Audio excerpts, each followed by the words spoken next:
Welcome back to Shreyansh Study. We're continuing our mission to bridge the gap between complex regulations and your career success. Today, we're launching Series 2 of our frequently asked question on Apar, focusing on the Annual Performance Assessment Report. If you've ever been confused by grading scales or wondered how to effectively represent your achievements, this video is designed for you. The Apar is not just a document. It is a vital record that shapes career progression, promotions, and placements. Our goal is to ensure transparency and technical accuracy, helping you minimize errors and ensure that the merit of every employee is documented with precision and fairness. A well-documented Apar is the foundation of a fair administrative system. Ready to master your Apar? Let's start. Question 26. Whether reporting officer can write the remark as not applicable against integrity column?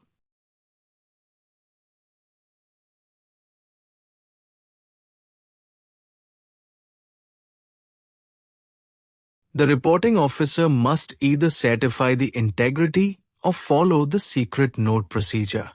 Writing NA or not applicable is not permissible under the existing rules.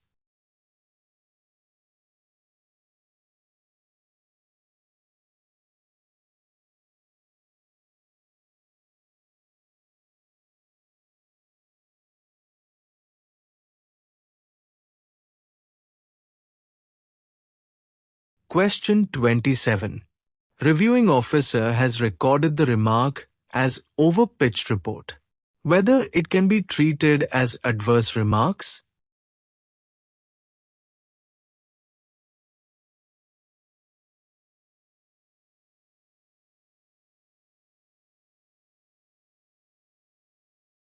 No, unless reviewing officer makes specific mention that it should be treated as adverse remarks.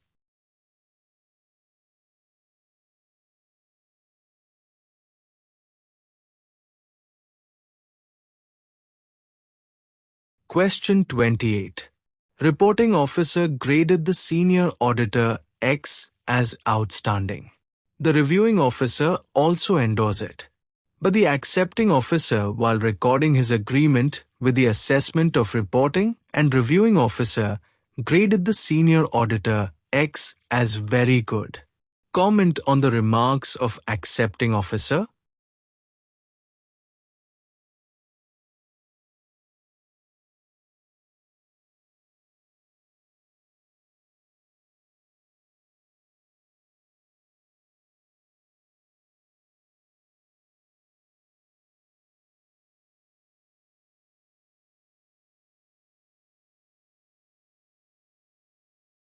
Action of accepting officer is not in order as he has already recorded his agreement with the assessment of reporting or reviewing officer. He should not downgrade the report from outstanding to very good without assigning justified reasons.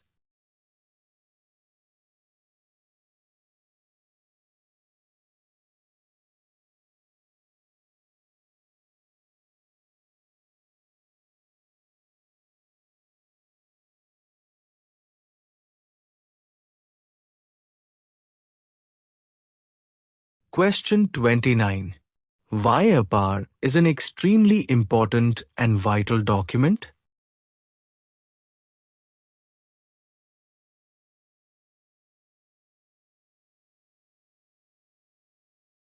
A. It provides the basic and critical inputs for assessing the performance of an officer or staff member for further advancement of his career.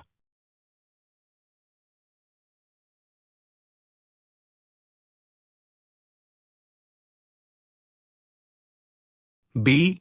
The officer's or staff member's career is either made or marred on the basis of his Apar.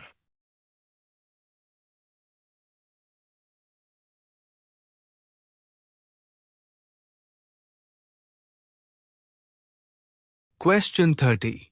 Why three-tier system of Apar writing is introduced?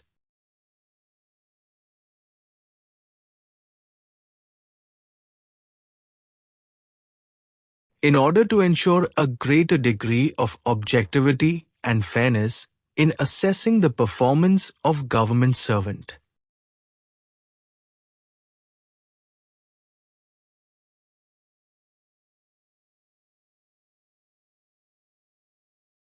Question 31. What is the principal objective to be kept in view while writing Apar?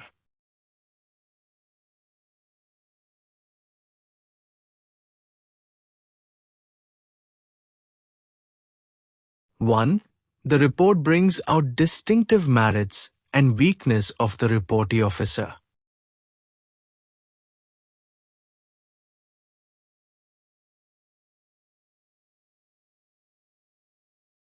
2.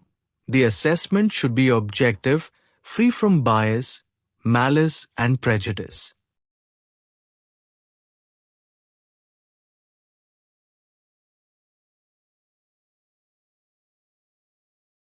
Question 32. Whether reviewing officer can return the Apar to reporting officer if he notices inconsistencies or irregularities in the remarks of reporting officer?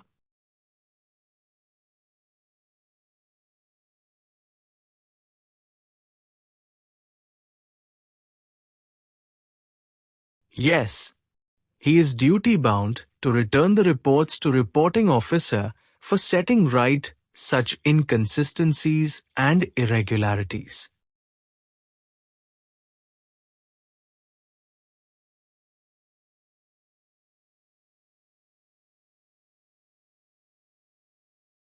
Question 33. Why performance of the officer is to be reviewed at regular intervals?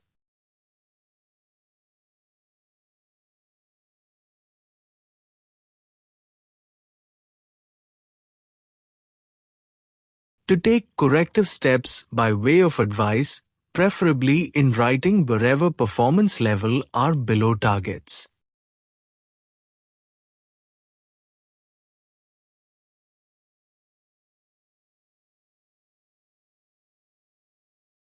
Question 34. Whether advisory remarks without any specific mention in the Apar can be treated as adverse?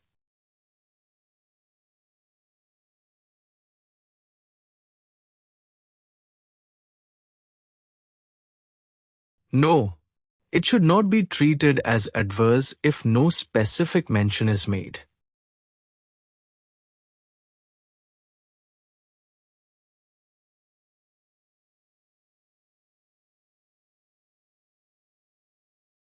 Question 35. Whether accepting officer who has accepted the report as adverse can consider the representation against adverse remarks?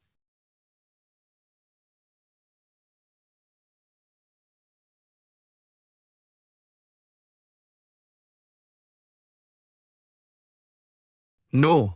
It should be considered by an officer immediately superior to the accepting officer.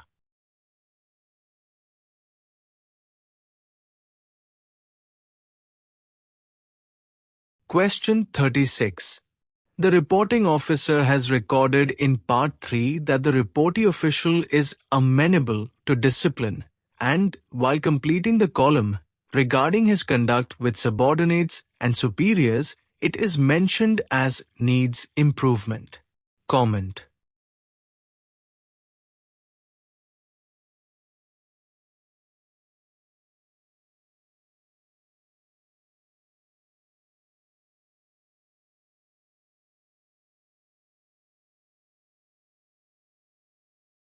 This is the best example of inconsistency or irregularity in reporting.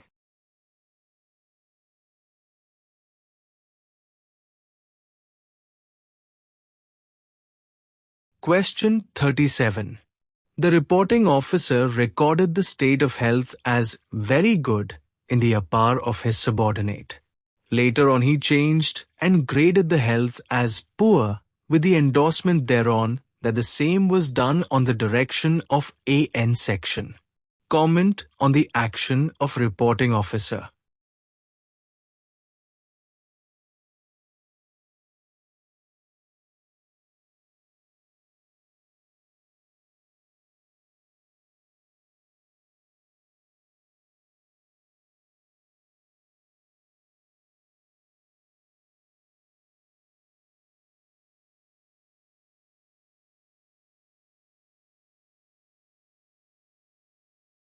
This is a clear case of lack of independent assessment.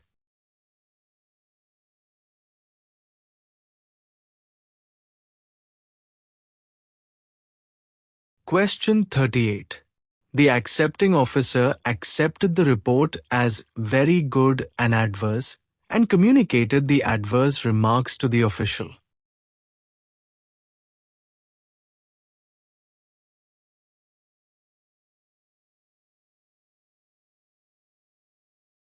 Action of accepting officer is not in order. The remarks are ambiguous as a very good grading is fundamentally inconsistent with adverse remarks.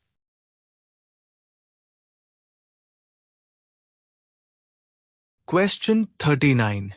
Shri X senior auditor submitted fraudulent LTC claim on 31st December 2007.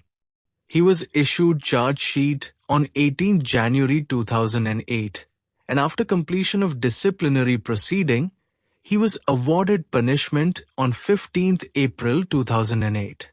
What would you write in the integrity column of Apar for the year 2007 to 8 and 2008 to 9?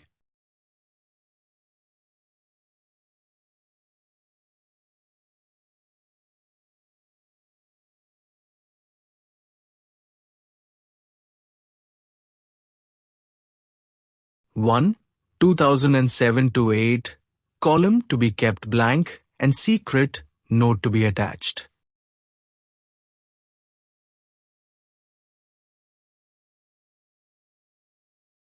2, 2008 to 9, integrity to be certified.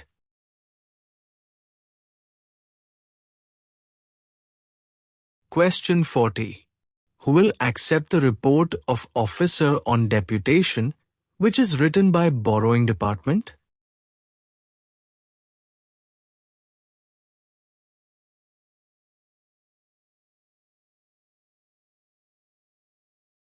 Reports written by borrowing departments are not to be accepted, but only to be seen by the competent authority.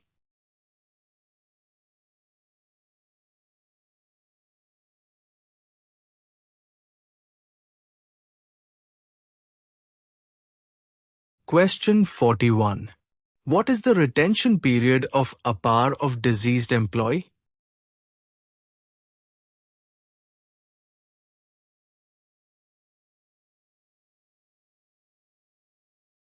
To years from the date of death.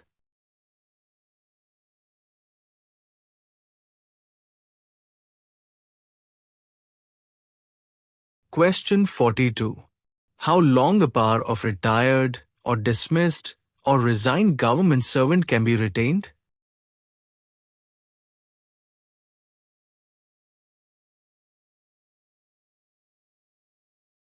Five years from the date of retirement, dismissal or resignation.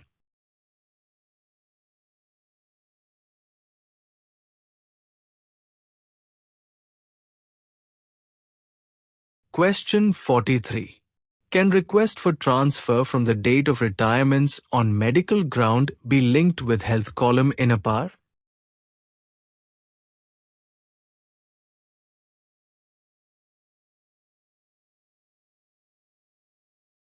Yes. PCDA or CDA can link the entries in health column of Apar and application for transfer on medical ground and look out for the justification of the variation therein, if any.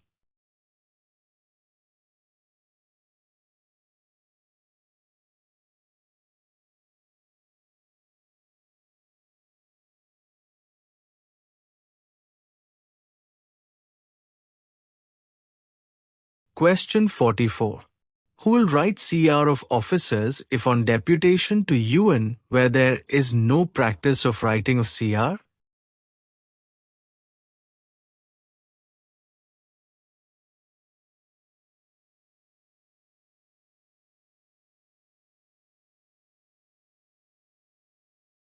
It is not necessary to get the report, but entry to this effect is to be made in CR dossier that he was on deputation to UN.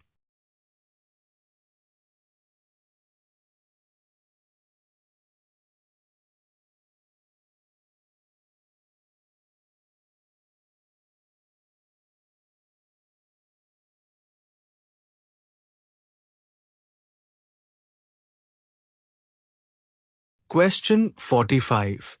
Whether additional sheets can be attached to the Apar form for writing self-appraisal if the space allotted is not sufficient?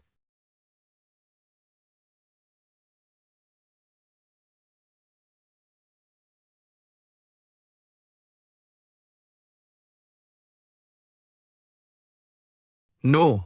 Only the space provided for in the form is to be used. No annexure is permissible.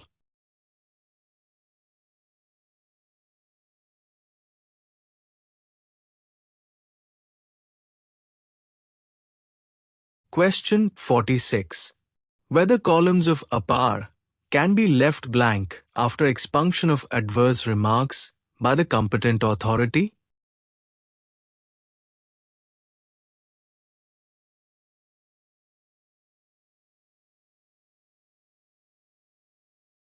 No. Competent authority should order suitable modification of the relevant remarks in a suitable manner so that the columns in question do not remain blank.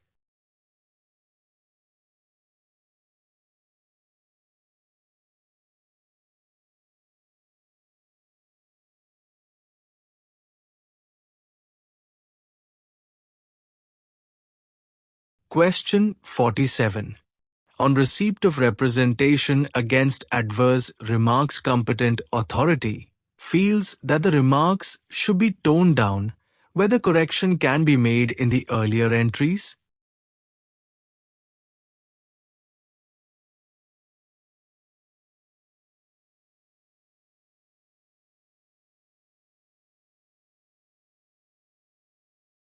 No.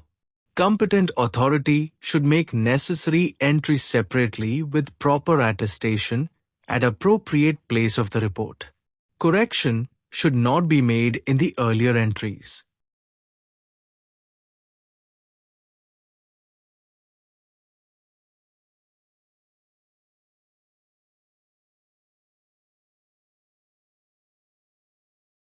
Question 48.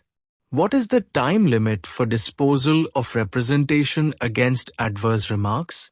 Whether the adverse remarks will be operative if representation is filed within prescribed time limit?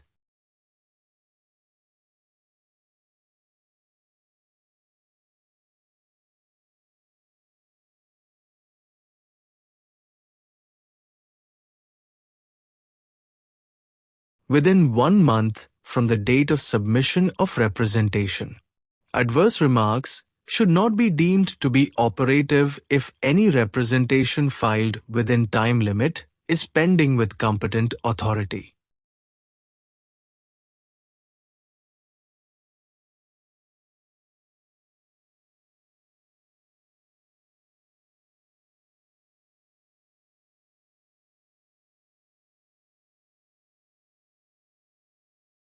Question 49.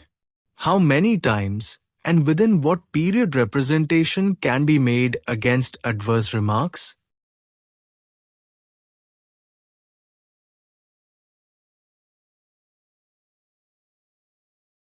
Once only, within 30 days of the date of communication of such remarks.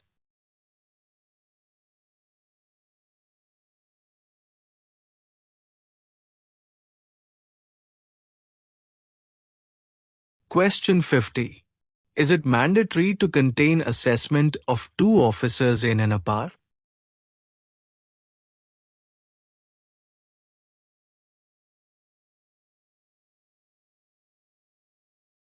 Yes, as a general rule, every Apar must be assessed by 2 distinct levels, the reporting officer and the reviewing officer.